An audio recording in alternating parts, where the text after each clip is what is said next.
Hi, everybody. On Friday, I met with leaders of both parties in Congress to try and find a way forward in light of the severe budget cuts, known in Washington as the sequester, that have already started to inflict pain on communities across the country. These cuts are not smart. They'll hurt our economy and cost us jobs. And Congress can turn them off at any time, as soon as both sides are willing to compromise. As a nation, we've already fought back from the worst economic crisis of our lifetimes, and we'll get through this too. But at a time when our businesses are finally gaining some traction, hiring new workers, bringing jobs back to America, the last thing Washington should do is to get in their way. That's what these cuts to education and research and defense will do. It's unnecessary. And at a time when too many of our friends and neighbors are still looking for work, it's inexcusable. Now, it's important to understand that while not everyone will feel the pain of these cuts right away, the pain will be real. Many middle-class families will have their lives disrupted in a significant way. Beginning this week, businesses that work with the military will have to lay folks off. Communities near military bases will take a serious blow.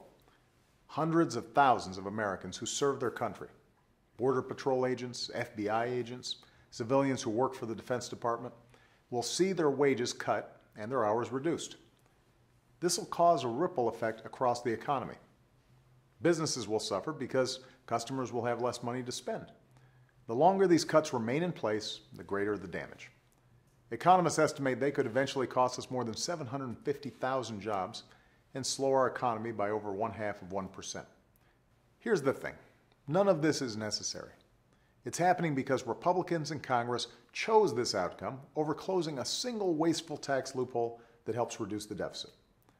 Just this week, they decided that protecting special interest tax breaks for the well-off and well-connected is more important than protecting our military and middle-class families from these cuts.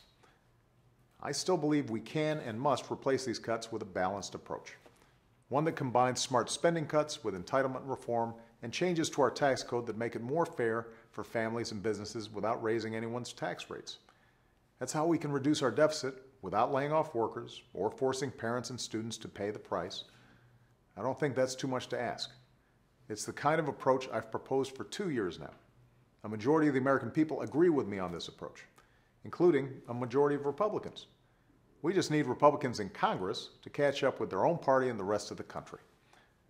Now, I know there are Republicans in Congress who would actually rather see tax loopholes closed than let these cuts go through. And I know there are Democrats who'd rather do smart entitlement reform than let these cuts go through.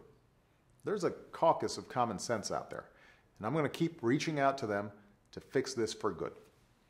Because the American people are wary of perpetual partisanship and brinksmanship. This is America, and in America, we don't just bounce from one manufactured crisis to another.